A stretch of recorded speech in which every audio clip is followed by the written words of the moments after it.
Why study the stars? What does it mean to be a mother? Why would some receive signs and not others? Why are bodies of water so prominent? Where is the greater will?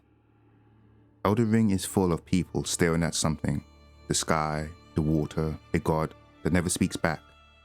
In this video, I plan to try and answer these questions. Well, we don't often receive visitors. I am Ymir. Welcome to Manus Metyr. It is a pleasure to have you. In lands so forsaken as these, chance encounters are precious indeed. Seeing that we have convened here on this day, allow me to mark the occasion with a modest offering. The map I gave you charts the site of a hallowed ruin. It is said that after sounding the hanging bell there, one's fate will be guided by the stars. I only wish to be of service, to help those who fight for their purpose. I'm not mistaken, am I? I can see it in your eyes. You are a fighter, are you not? What does it mean to have one's fate guided by the stars? We are told the astrologers read their fate in the stars, and they're the ears of glintstone sorcerers. But why look to the stars for guidance, to understand one's fate? The astrologers, glintstone sorcerers, and carrions see themselves as children of the stars. So that we, fallen children of the stars, shall beam with brilliance once again. So for an astrologer and their descendants, to study the stars is to be able to read one's fate. The canvas of the stars is a ledger of their very being, who they were, who they are, and who they may become. The sounding of the bell is a metaphor. Upon returning from sounding the hanging bell, Ymir will say, Oh, there you are. The exalted timbre of the bell has reached these ears of mine. Gracious, the starry sky is wondrous tonight indeed. Only your fate shines brighter. Timbre is the color or character of a sound, the mix of overtones that give a bell its unique character. Those overtones form simple ratios you can hear. That audible pattern is precisely what harmony is. It is what lets you tell a piano from a flute when they play the same note. Plato helps us connect sight and sound. He writes, "The second, I said, would seem relatively to the ears to be what the first is to the eyes. For I conceive that as the eyes are designed to look up at the stars, so are the ears to hear the harmonious motions. And these are the sister sciences, as the Pythagoreans say." And we, Glaucon, agree with them. "Yes," he replied. "Harmony simply means parts fitting together in a steady, predictable way, so they feel balanced and right. In music, it means notes that match by simple relationships. In the skies, it means planets and stars tracing regular and repeatable paths. Both are patterns built from proportions." The sounding of the bell serves as a metaphor, in the same way Plato speaks of the harmonious motions of the stars and the harmony of musical notes. Just as the stars in Plato's vision each follow their own course, yet together form a single cosmic order, so too does the exalted timbre of the bell carry a harmony. Many tones woven into one, a resonance where difference becomes unity.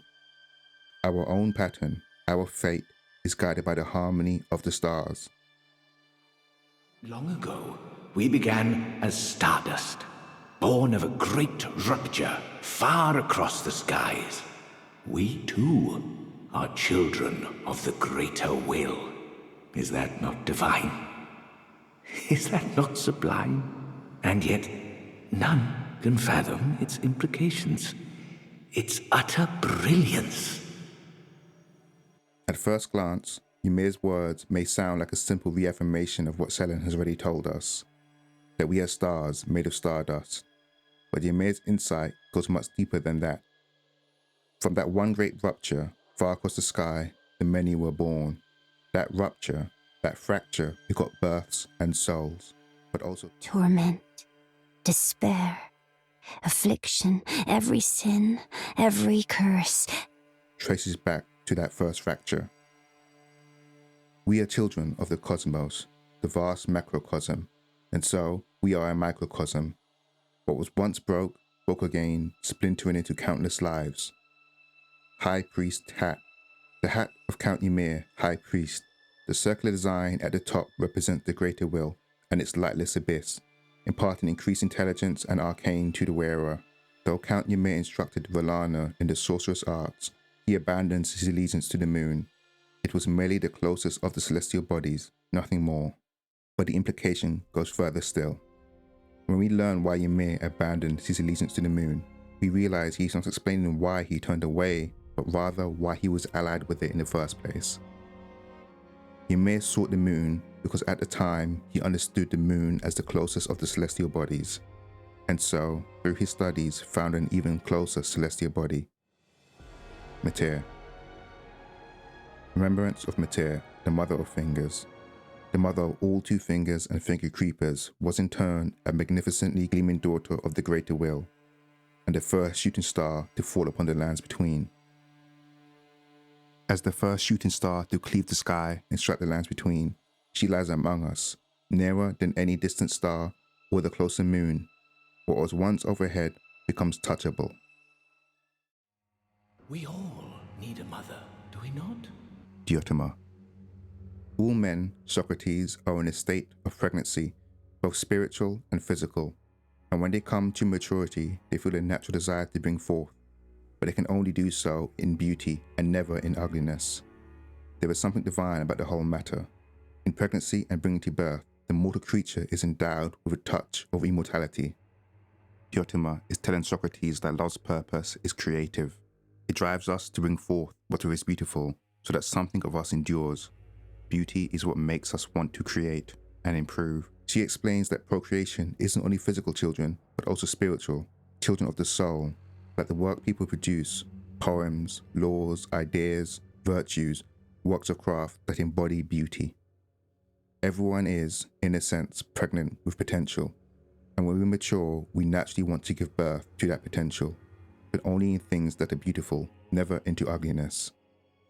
By creating beauty, mortals touch something like immortality, because their offspring, whether children of the body or soul, carry a piece of them forward after death.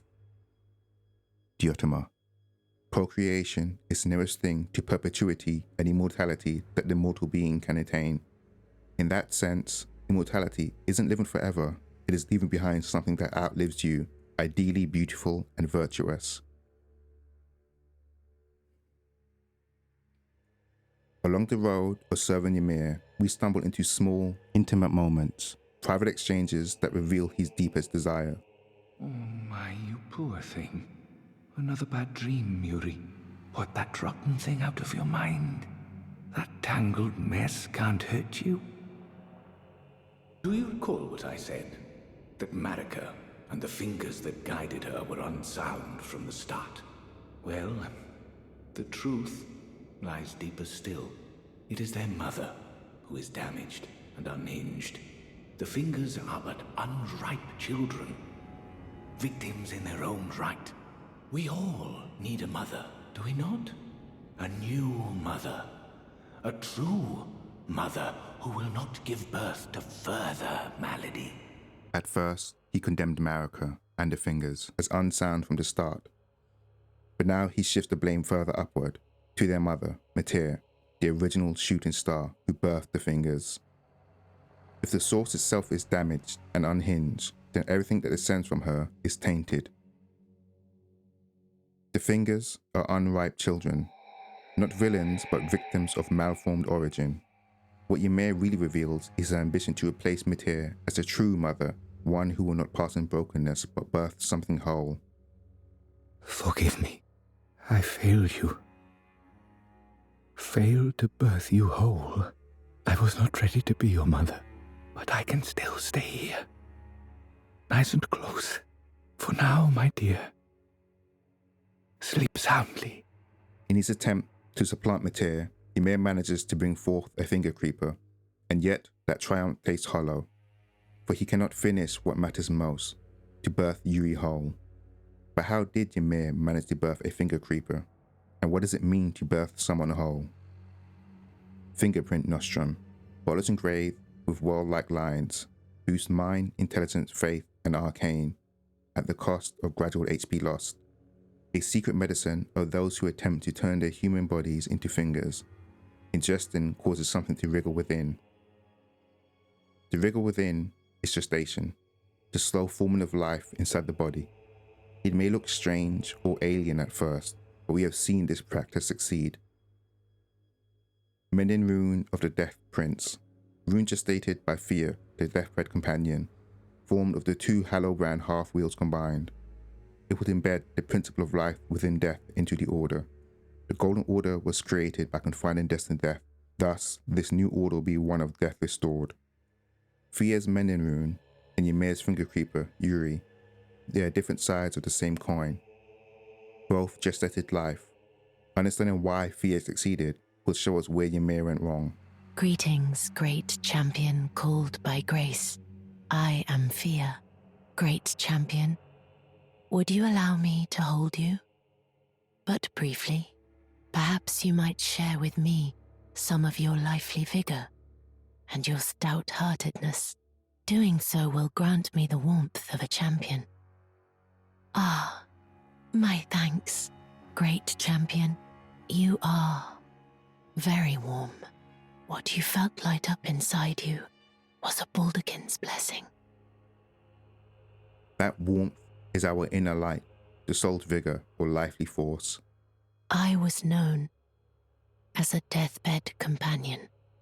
Where I come from, after I received the warmth and lively vigor from a number of champions, I lay with the remains of an exalted noble.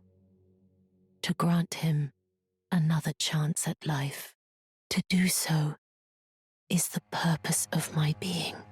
Fear takes the warmth, the inner light, from those she encounters and channels it into a ritual of rebirth.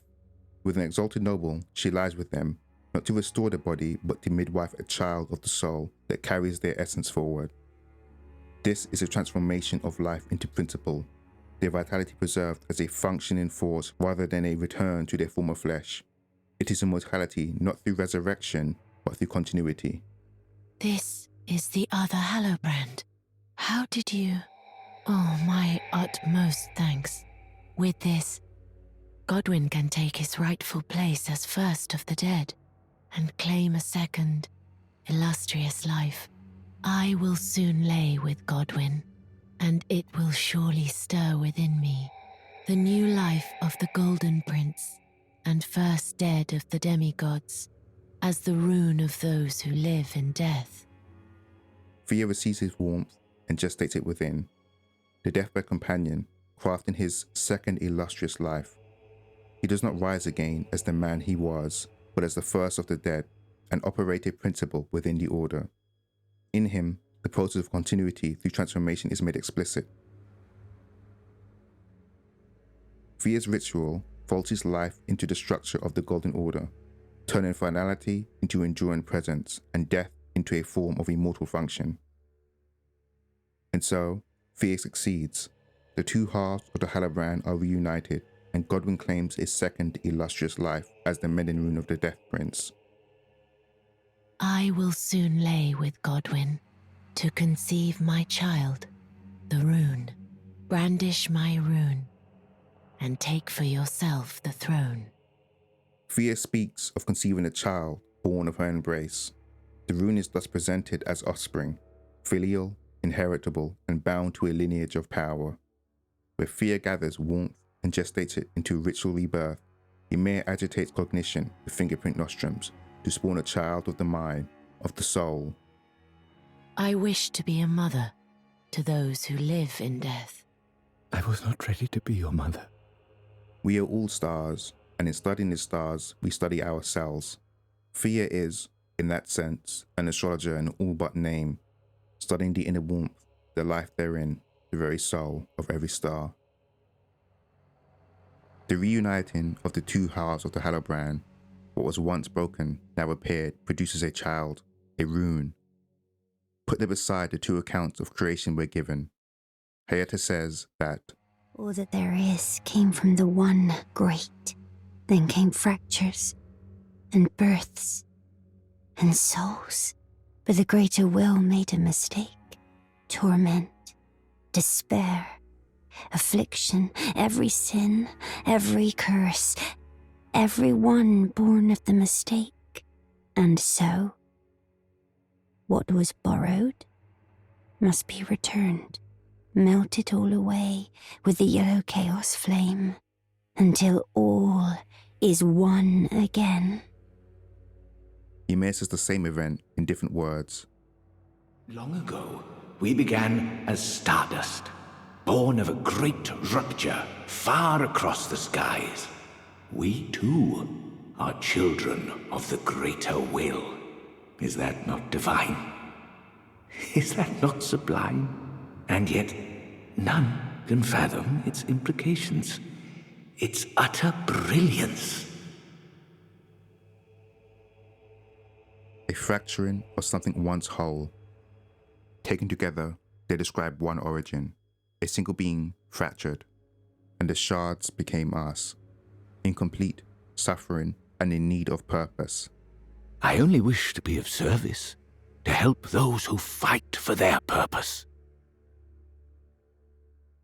I failed you. Failed to birth you whole. He isn't talking about fixing a body. He is talking about ending that rupture. He wants to make a child who is not a shard of that break at all. A child already complete, already with purpose, already unafraid, who doesn't have to spend their life searching for what was once lost in the first shattering. To Ymir, the malady is the fracture itself. There was once something whole, and it fractured, and that fracturing kept spreading, splintering into lives. We are born as shards of a lost original, each of us incomplete and aching, each of us with our own dreams, each of us with our own nightmares, each of us reaching outward for meaning, for comfort, for purpose. That is the inheritance he wishes to erase, to skip the searching, fighting, and suffering that comes with the search for purpose. So when Ymir apologizes, he is grieving that Yuri is still a shard, still in need of purpose, and so will have to search and suffer and grasp for meaning like the rest of us, born of the very malady Ymir so desperately wanted him to avoid. Plato's The Republic. Let us proceed to astronomy, about which I am willing to speak in your lofty strain. No one can fail to see that the contemplation of the heavens draws the soul upwards. I am an exception, then. Astronomy, as studied at present, appears to me to draw the soul not upwards, but downwards. Stargazing is just looking up at the ceiling, no better. A man may lie on his back, on the land or on water. He may look up or down, but there is no science in that. The vision of knowledge of which I speak is seen not with the eyes, but with the mind. What Plato challenges here is the difference between merely looking at the stars and truly understanding them. It's easy to mistake passive observation, simply gazing upwards at the distant lights, for knowledge.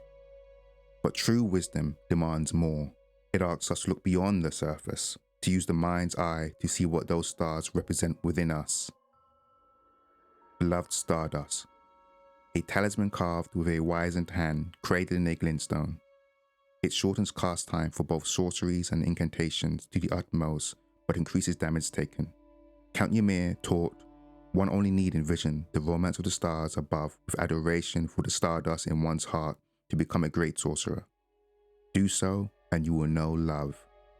To carry the talisman is to accept that we are made as the same stuff as the heavens. By learning the romance, the movement of the stars, we come to feel the motion of the stardust in our hearts, the rhythm of our souls.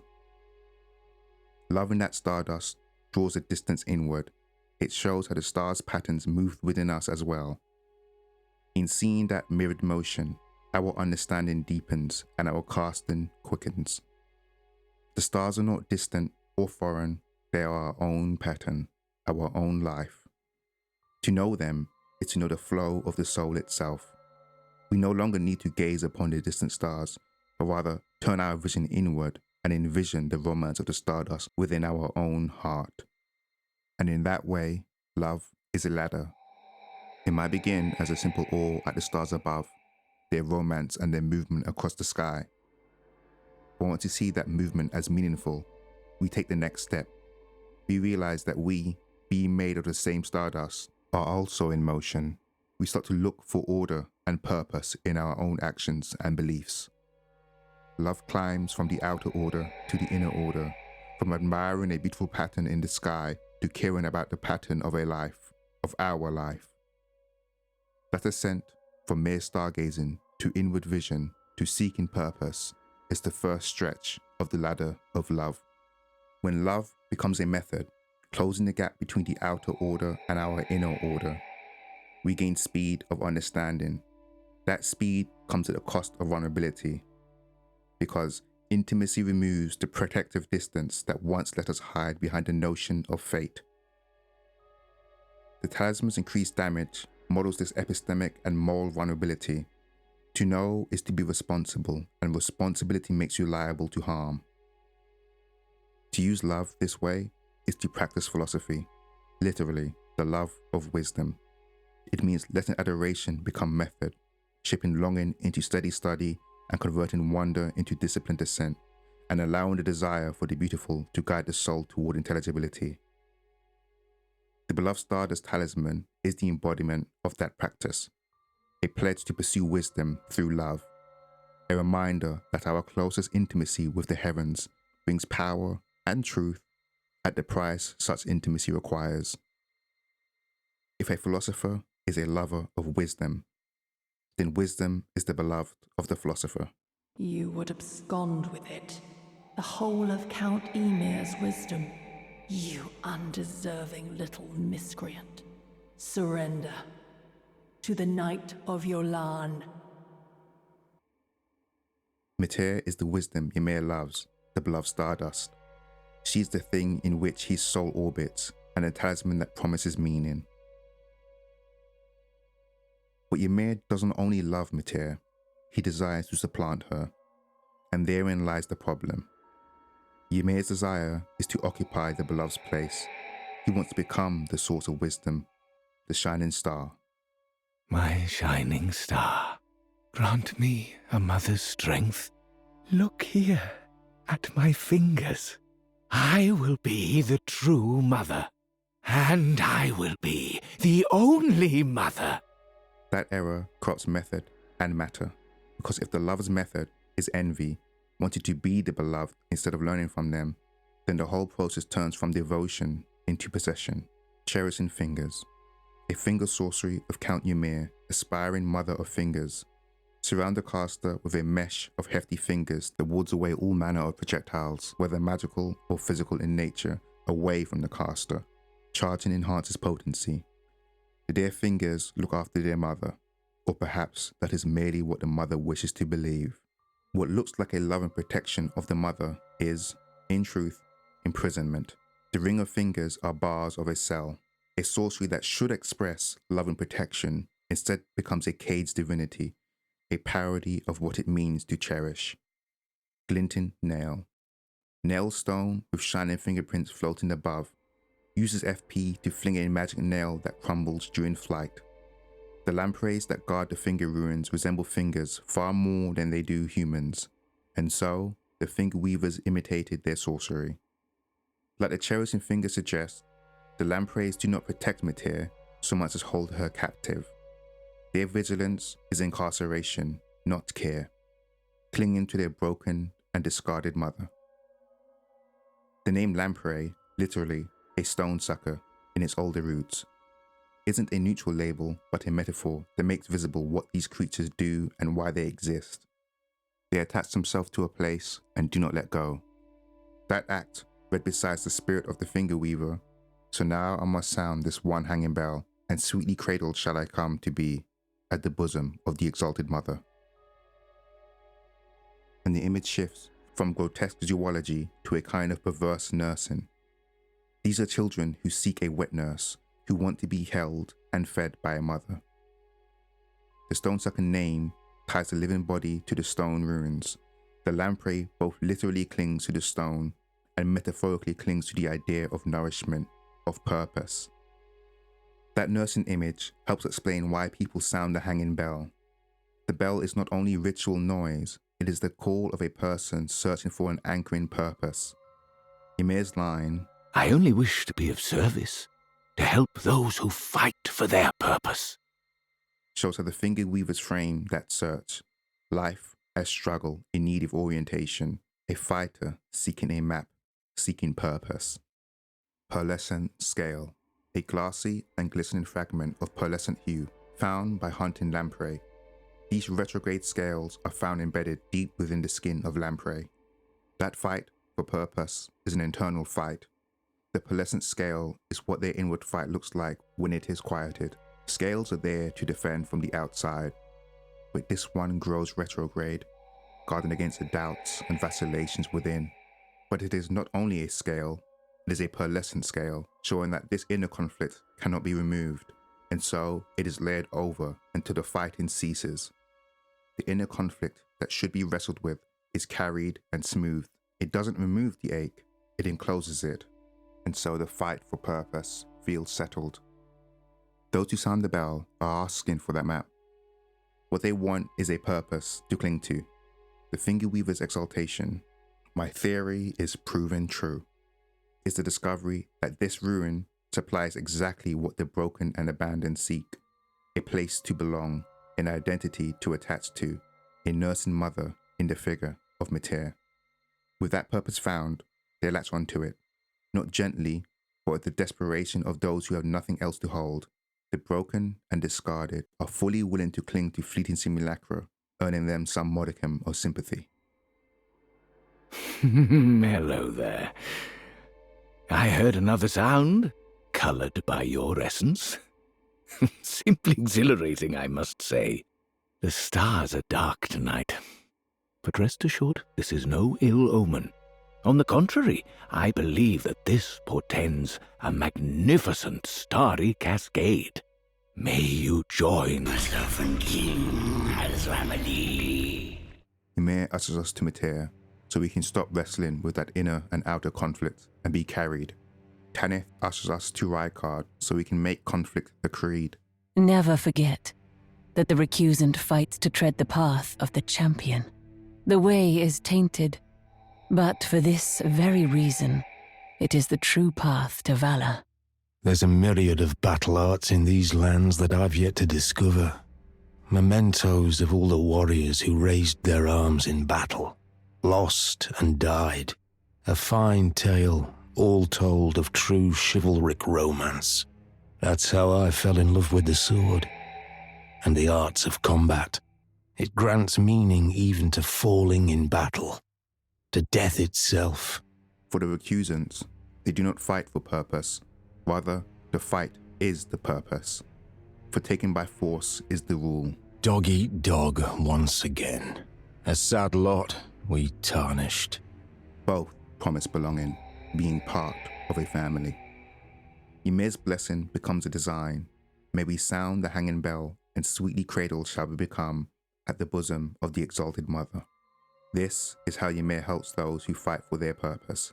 Sound the bell and be cradled in the mother's arms. You no longer have to carry yourself. You don't have to search for answers, for belonging, for purpose. You just let her take you, and the fight ends.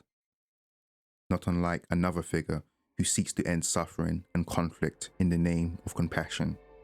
A compassion that soothes by taking the burden of choice away, despite that resulting in a caged divinity. We won't trade our agency for purpose or make conflict an idol. We fight for our purpose. We are fighters, are we not? And this is why we are attacked by Anna. Stop. What did you just say? Wait, no. Say nothing. I have one star alone, and only his words will do. She knows Anna attacked us because we are a potential rival star to Ymir, and she, like Anna, has one star alone. Ymir is a shining star, in our eyes, the only star upon the black canvas of the night. Our meeting with the Count taught us of the star-draped sky. We know that we cannot reach out to touch it, but we can peer up at its brilliance and heed its guidance. We will never again lose our way in the night. This creed of one star alone raises an uncomfortable question. Does it leave room for Metyr, the star you can actually touch? If Anna ever found a second star, would she greet it or try to snuff it out? Do the sisters even know Metyr exists at all? There are signs that Ymir has kept them in the dark, shaping their whole world around himself. Their single guiding light, their faith, their purpose, their very ideas of the heavens, all flow through him alone. What have you done? You've wounded Count Ymir most irreparably, such that he wishes for your death, and I must attend to the Count's concerns. She doesn't even seem aware of what we truly did, only that Ymir was wounded and wants us dead. The deed itself doesn't matter to her. All that matters is the effect on him, and her duty to attend to his wishes. Upon Yolan's defeat, we can provide her with an iris of grace or an iris of occultation. Sword Hand of Night, Yolan. Spirit of a sword hand granted light by the iris of grace, though it was not by the shining star that she had longed for, thus was her night illuminated. But this was an at times blinding light, and threatened to expunge the night entirely. Even when granted light, it isn't the light she wanted. Her night is illuminated, but that illumination is described as blinding, violent enough to threaten the very existence of the night she knows. For Yolan, light isn't comfort. It is an invasive force that risks erasing the only world she understands. We see this even more clearly if we instead offer the iris of occultation, where she says, No light. Anywhere at all. This is the night I know. Our night. Interestingly, this dynamic of rejecting the light in favor of the dark can be read in Plato's The Republic. How worthless to them will seem their honors and glories of the den. But now imagine further that they descend into their old habitations. In that underground dwelling, they will not see as well as their fellows and will not be able to compete with them in the measurement of the shadows on the wall. There will be many jokes about the man who went to visit the sun and lost his eyes, and if they find anybody trying to set free and enlighten one of their number, they will put him to death, if they can catch him. The prisoners have known nothing but darkness and shadows for their whole lives, just as Yolan and Anna are prisoners raised in the darkness, whose honor and purpose are born of that very deprivation. And so, when a bright star poised to set them free and enlighten appears, it becomes a threat, and we are put to death. Ymir will be a mother, and he will be the only mother, to be the beloved stardust that all cling to for wisdom, for guidance, for purpose, to be cherished by the fingers. Or perhaps that is merely what the mother wishes to believe.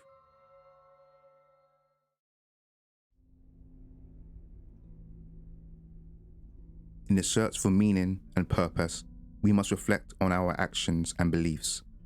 We lift our eyes to the stars and ask why they move, where they came from, and where they are going. That kind of questioning trains us in causality, in reason, the tools that let us explain and revise our convictions. Gazing Finger. The head of Metyr, the Finger Mother, wielded as a weapon without modification. From within the center of the fingerprint that wrinkles the creature's foremost protrusion, a tiny, wart-like eye gazes vacantly into the beyond. To gaze vacantly into the beyond, like an astrologer gazing up at the distant stars, Metyr looks to the stars for a sign from the greater will. And, like the astrologers from the mountain tops who glimpsed the primeval current and caused the star's amber to rain down, so too did Metyr glimpse something and cause a star to fall. Elden stars. This legendary incantation is the most ancient of those derived from the Erdtree, creates a stream of golden shooting stars that assail the area. It is said that long ago, the Greater Will sent a golden star bearing a beast into the lands between, which would later become the Elden Ring. Like an astrologer, a child of the Greater Will and fallen star, Metyr's gaze is an act of self-examination. Her arena, with the water she stands on and the same form mirrored above, stages literal self-reflection and questions, what is our purpose? Why do we suffer? That act of self-examination, of studying the stars and the life therein, supplies the tools of reason and the means to forge purpose. From that reasoning, a star is drawn down and would go on to become the Elden Ring, and gives people a vision of order, a way to see the world, a way to find our place, and from that, find purpose and belonging. Ymir, by contrast, reaches for comfort, rather than the internal struggle that forges meaning. He soothes pain, quiets fear, and hushes doubt instead of working through them. That is why his maternal staff would not receive any sign. Ymir has never done that inward fight. He has only ever drifted in borrowed light. First, the distant stars, then the gentler glow of the moon, and finally, the fallen star, Metyr. Finger mimic. Light pink mushroom resembling a wizened finger, used to by those who wish to become fingers to induce hallucinations. They call these mushrooms the stillborn of the two fingers, used to alter the way we perceive the world in order to generate a new vision of order. This is made clearer with the item the finger mimic is used to create. Fingerprint nostrum. Borders engraved with world-like lines, boost mind, intelligence, faith, and arcane, at the cost of gradual HP lost. A secret medicine of those who attempt to turn their human bodies into fingers. Ingestion causes something to wriggle within. That boost to the mind's faculties makes the point. They're not changing the world, they're changing how the mind sees it. Finger weavers bend their own perception, induce visions, and even force their bodies toward a finger-like form in open imitation of Metyr. By becoming more like her, they train themselves to receive signs, but those signs never come, because they have only copied the surface of what Metyr was doing. Her sign was born from a mind turning inward on its own questions. Why were we created? Why do we suffer? And what is our purpose? The finger weavers imitate her state of mind, but not her self-examination. Metyr's form, a mesh of fingers, is the embodiment of the argument of opposites spoken of by Plato. Plato's The Republic. An illustration will make my meaning clearer. Here are three fingers, a little finger, a second finger, and a middle finger. Each of them equally appear a finger. A finger is a finger all the same, but is this equally true to the greatness and smallness of the fingers? The sight beholds great and small, but only in a confused chaos. The soul naturally summons to her aid calculation and intelligence, that she may see whether the several objects announced to her are one or two.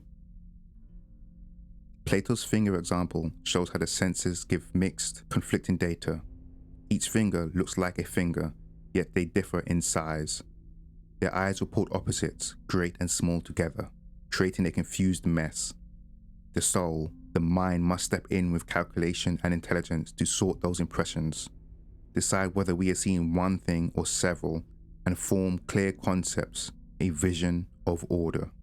This act of distinguishing, contrasting, and counting is not just description, it is training. It teaches us to reason, it teaches us causality. And that habit of tracing this because of that is one of the founding principles of the Golden Order. Law of causality. The fundamentalists describe the Golden Order through the powers of regression and causality. Causality is the pull between meanings, that which links all things in a chain of relation. In Metyr's case, that habit of tracing this because of that is what lets her questioning allow what was envisioned within to become real.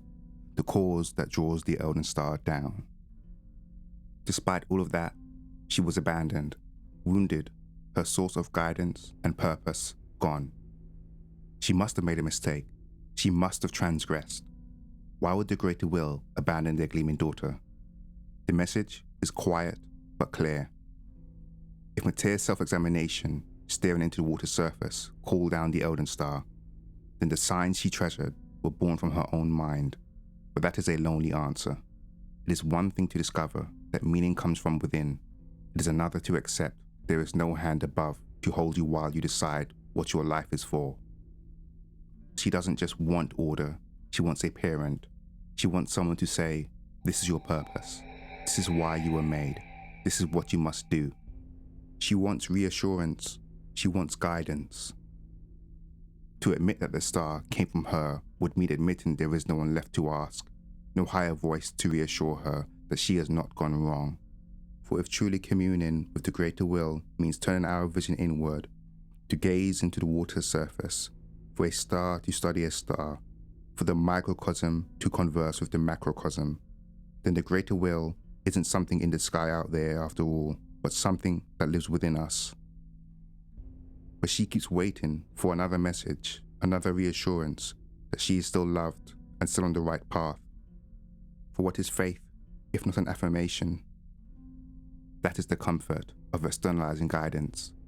If the greater will is the one who speaks, and we are its children, we can ask, "What is my purpose?" and hope someone else will answer. To say instead, "The answer is mine to make," is better, but it feels like abandonment. What makes Metyr sympathetic is she isn't a monster guarding treasure. She's a child who wants to be given purpose, given reassurance. In her, we can see our own fear that if there is no voice behind the stars, then our efforts, our wounds, and our love might not have inherent meaning. The search for purpose didn't suddenly become our task when the signs stopped. It was always our task. Metyr, Ymir, the Finger Weavers, they only held the work at a distance, called it the greater will, called it a star, a moon, the mother of fingers, so they wouldn't have to admit that meaning was coming from their own souls, their own mind. A meaning that is handed to us can be taken from us, a meaning we forged within, shaped with love and defend with understanding cannot be taken. It lives within us.